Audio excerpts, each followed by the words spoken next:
Las redes sociales son una de las maravillas de la era exponencial en la tecnología y han acercado a las sociedades del mundo, pero también nos enfrentan por la forma en que muchos las utilizan. En América Latina, el 70% de las personas utilizan las redes sociales para consultar noticias, pero esta información les llega sin filtro que permita distinguir la verdad de la mentira.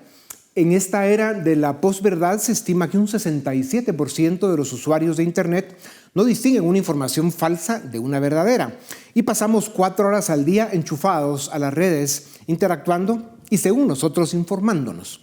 Para discutir sobre el apasionante, complejo, disruptivo y a veces peligroso y frustrante mundo de las redes sociales, tengo el gusto de presentarles a Cristina Vélez, politóloga con maestría en políticas públicas del Hertie School of Governance en Berlín. Investiga ecosistemas de medios, es cofundadora de Linterna Verde y La Silla Vacía. Trabaja para la Fundación Interpreta, desde donde apoya a organizaciones sociales y a periodistas para temas de redes sociales. Cristina, bienvenida a Razón de Estado. En América Latina, el 70%, como decía, de las personas utilizan las redes sociales para consultar noticias, pero esta información les llega sin filtro. ¿Cómo se distingue la verdad de la mentira? Un muy buen compás para ese tema es identificar cuáles contenidos están tratando de manipular emociones en los usuarios. Claramente, uno de los grandes problemas en redes sociales es que hay muchos contenidos que quieren producir miedo, indignación, que tienen una agenda oculta, que están buscando a través del marketing que la economía de la atención nos lleve a quedarnos en esos contenidos.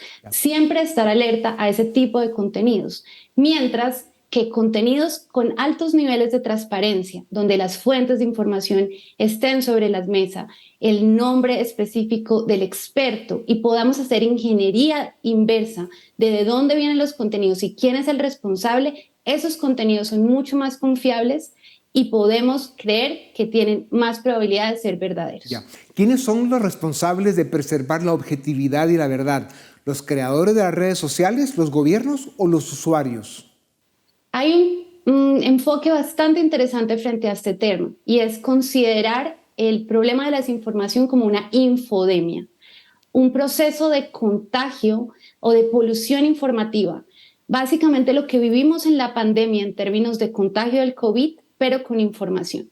Si entendemos esa visión un poco que viene de unos autores que se llaman Philip y Miller, de la desinformación, podemos ver que es responsabilidad de todos, como en la infodemia nos poníamos, o en la pandemia nos poníamos el tapabocas, o los responsables de los temas de la salud debían cuidarnos, acá también todos debemos proteger para evitar la distribución desaforada o sin control de la desinformación que genera tantos daños.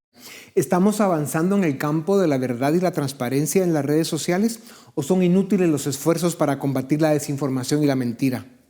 Hay avances en términos de la conciencia de los usuarios. Una última encuesta en términos de seguridad informativa de Microsoft muestra que en América Latina el 55% de las familias identifican la desinformación como el problema 1 en seguridad informática para sus hijos e hijas.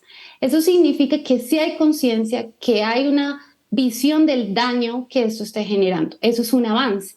¿En qué estamos retrocediendo? En los últimos meses hemos visto una reducción de los sistemas o de los equipos de moderación de contenido que tenían las plataformas. Estas redes sociales, vimos en el COVID, tienen unas grandes salas llenas de personas que son las encargadas de filtrar teorías de conspiración, rumores que pueden llevar a disturbios públicos. Estos equipos han sufrido una dramática reducción en los recientes meses. En el caso de Twitter, ya no tenemos equipo de moderación para América Latina. Y en el caso de Meta, las últimas semanas una reducción dramática en los ingenieros que se encargan de que todos estos procesos de moderación de contenido funcionen. Entonces, hay una reducción en términos de la responsabilidad de las plataformas para moderar contenidos. Además de los controles tecnológicos que se pueden usar para combatir los problemas que provoca el mal uso de las redes, que serán parciales y subjetivas, serán solamente las sociedades maduras y educadas las que podrán minimizar la dimensión negativa de las redes. Sí hay un factor de educación y un factor de educación en temprana edad que ha mostrado en casos como Dinamarca y Finlandia ser una de las variables más importantes para controlar este fenómeno. Los latinoamericanos pasamos 214 minutos diarios enchufados. Esto es 4 horas al día en Facebook, YouTube, TikTok, Instagram, WhatsApp y otros. ¿Qué efectos tiene esta sobrecarga de interacción e información sobre las personas y la sociedad? ¿Qué nos dicen los datos del comportamiento de lo que consumen las personas en redes sociales? En el caso de América Latina hemos visto un crecimiento exponencial de los formatos de video gratuito en nuevas plataformas como TikTok o Kwai. Esto hace que cambie todo el panorama de noticias porque nos tenemos que adaptar desde el punto de vista periodístico a pasar del texto al video. La segunda gran transformación es que las personas ya no consumen contenidos en una sola red, como Facebook, donde siempre estábamos en Facebook, sino que hacen un consumo multiplataforma. Pasan de video a WhatsApp, a audio. Y esto hace que estemos al mismo tiempo en 5 o 6 plataformas al mismo tiempo. Las redes sociales encierran a las personas en burbujas, cada una aislada y con sus propios datos. ¿Contribuye esto a la polarización política y social?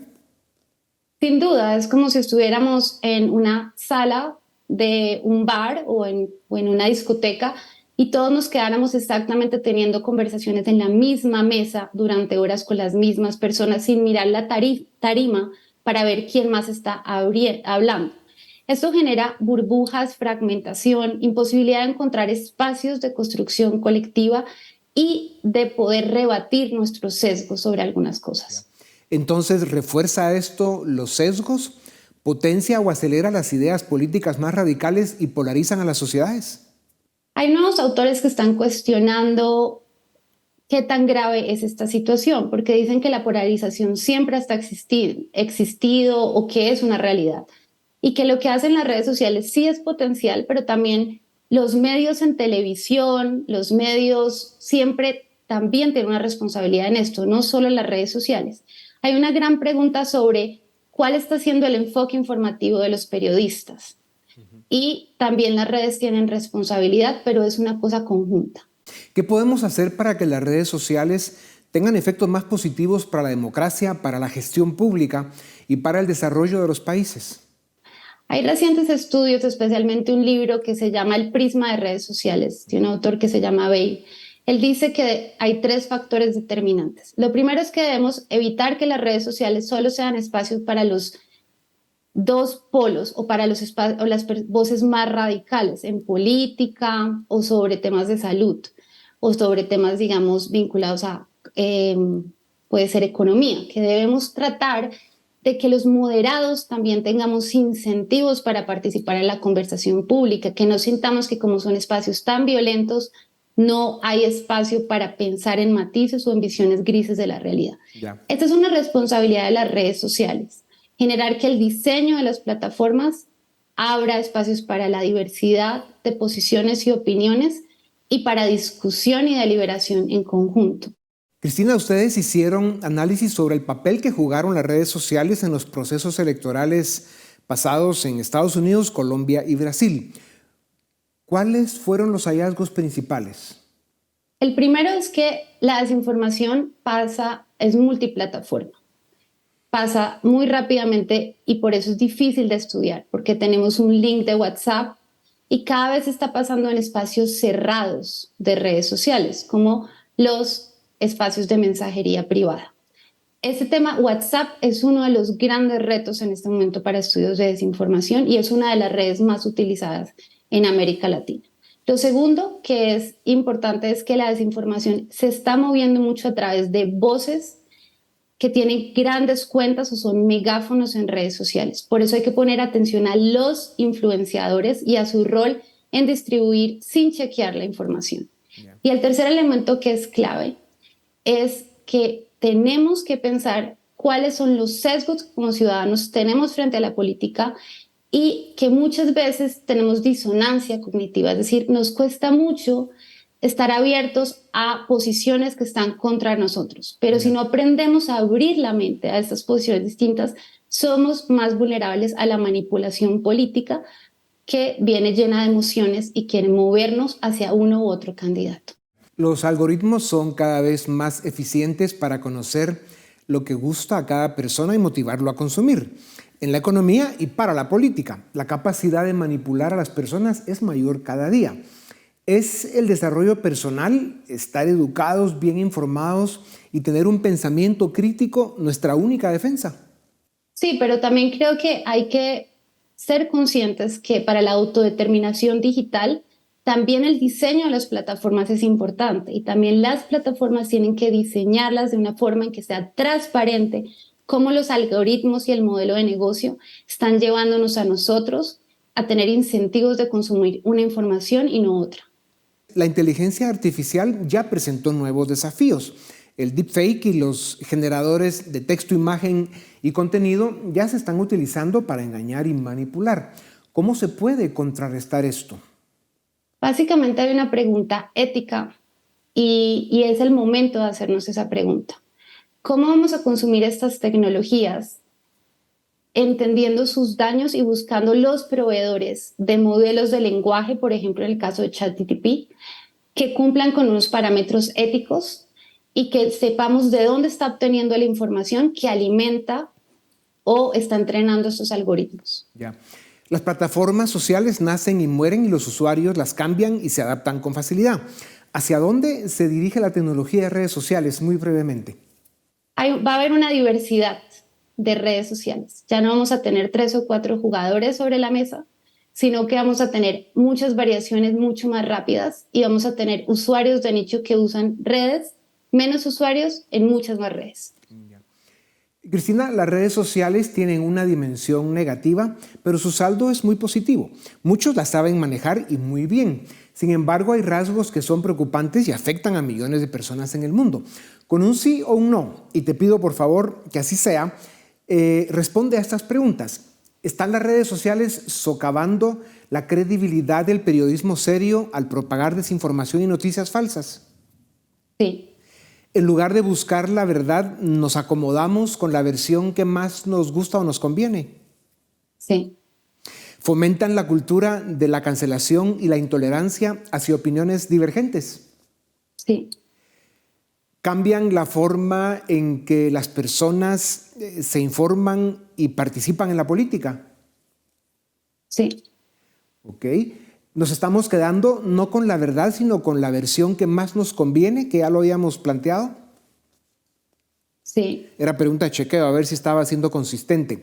¿Están cambiando las redes sociales la forma en que las personas interactúan entre sí y construyen relaciones? Transformándola estructuralmente. Ya. ¿Están las redes sociales afectando negativamente la salud mental de las personas? Hay estudios tempranos, esa digo, falta más evidencia. Ya. ¿Provocan adicción? Sí. A pesar de todo, ya lo decíamos, el saldo de las redes sociales es muy positivo, pero danos un comentario final sobre las acciones que tú propondrías para que las redes sociales pues, vayan siendo cada vez más un factor positivo en la sociedad y que no presenten estas amenazas y disfunciones que hoy estamos viendo. Y yo quisiera terminar con un comentario positivo en el sentido que si vemos esa idea de la infodemia, podemos pensar que en algún momento las sociedades hemos pasado de tecnologías o diferentes consumos que nos generan adicción, como el tabaco, a darle la vuelta a eso y a entender cuáles son los efectos dañinos y cómo tenemos que reducir el consumo, por ejemplo, de tabaco en espacios públicos. Creo que en el tema de redes sociales a eso vamos. Vamos a empezar a ser más conscientes, ahora que se suma más evidencia, cuáles son los efectos y cuál es el uso diferenciado que debemos hacer en términos de escogencia y de autodeterminación de en qué plataformas, qué tiempo y para qué utilizamos las redes sociales. Para el futuro de las naciones y la consolidación de estados democráticos necesitamos ciudadanos con pensamiento crítico y con capacidad de diferenciar la verdad de la mentira. Por el bien de la humanidad, los ciudadanos debemos actuar en base a la razón y la sensatez. Ahí están las garantías para el desarrollo, la democracia y la libertad. Cristina, gracias por tu tiempo.